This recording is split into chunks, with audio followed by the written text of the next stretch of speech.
Thank you, Dr. Lender. Possibilities and circumstances.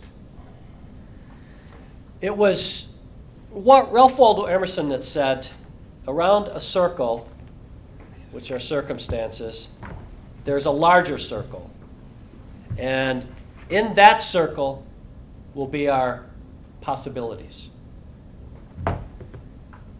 I'm also reminded of what Goethe said, that if you treat a situation as it is, it stays that way.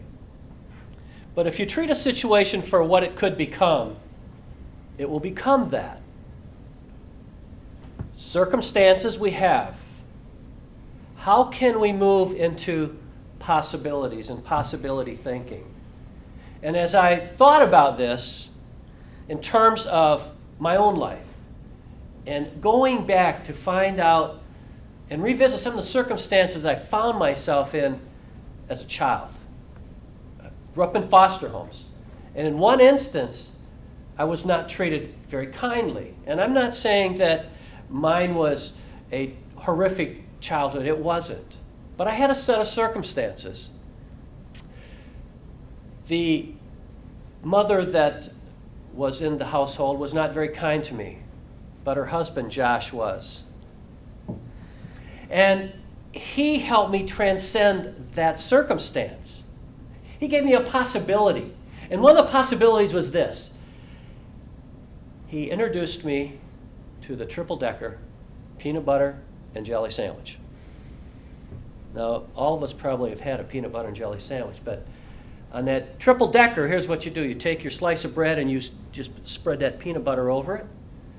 And then jelly on the second slice, and you put that on top, and then you coat it with another slice of peanut butter. And then you have your triple-decker peanut butter and jelly sandwich. I didn't really understand as a 12-year-old what was going on. But later on, I could see that it was a possibility beyond the circumstance that I was in.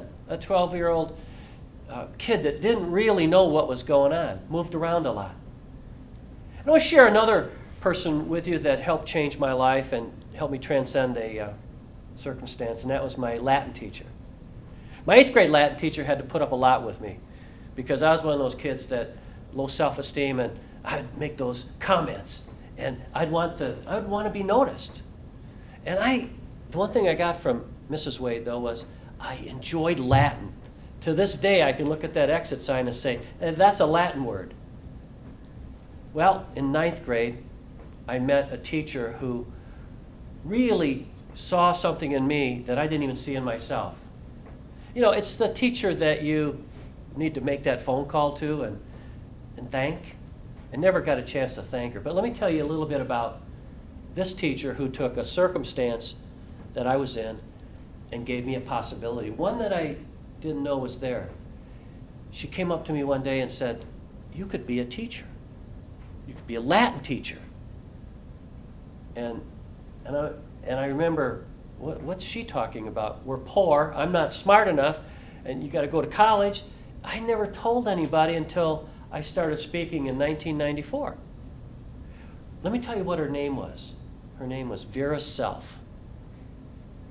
Now, vera in Latin to me is a short term of the word veritas, which means truth or true. And self, let's just say that's self-explanatory. Question, did that lady show up when I was a 14-year-old to tell me to be true to myself and to be a teacher? I think so. Now, I have never actually taught a Latin class, but I do talk to people about Latin quite often because a lot of our English language is derived from Latin, whether it's aquafina, which means fine water, magnavox, which means large voice. There's just a number of words. Semper Fi, which is Semper Fidelis. That's also, it means always faithful. Many, many words come from the Latin. And Mrs. Self was there to say I could be a teacher. Now, I am a teacher, and one day, for some place, I am going to teach a Latin class. But it's the possibilities that she gave me in that circumstance. And I didn't realize it. And the other person I want to share with you is my Air Force Staff Sergeant. He was my first motivational teacher. Didn't realize it at the time, but he was. His name was Sergeant Ralph Jones. He was a black staff sergeant, so about 5 foot tall, but he was a giant of a man.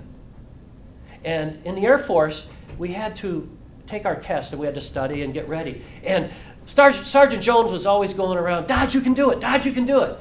And there were times that I would say, but Sarge, I don't want to do it. I didn't tell him that. I don't want to do it. Dodge, you can do it. Dodge, you can do it. Or other airmen.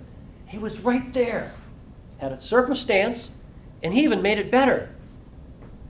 He made it so good for me that by the time I got out of the Air Force, I was Staff Sergeant, which is E5, 5 days under 3 years. There were folks that had been in 20 years and they weren't Staff Sergeant. He was one of my first motivational teachers that said, go, you can go. I didn't understand that. Now, what does all of that mean for us today? We all have circumstances. What's really critical is our possibilities. We decide what the possibilities are at some times, but other people can also come to us and say, have you thought about that?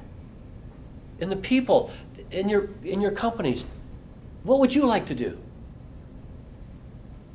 And then we'll plan an idea and help people move from their circumstances to what's possible. Because again, if we just think about the circumstance or that first circle, our energy goes into that, and it must stay the same until we make a shift and go over here and say, this is where I'm headed. And we move from our point A, which is our circumstance, to point B,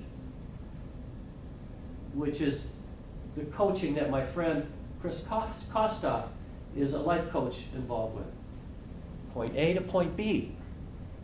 And we need, the other part is we need each other to get from here to there. Possibilities beyond our circumstances. And it's our role as leaders, as managers, as Toastmasters, as everyone to help people get to where they want to go. We're all going someplace, but sometimes we do get caught up in our circumstances. And it's so important to release that dream that we have within us. And that every day when we get to the end of it, we can really say, wow, this was really a day that was fully lived.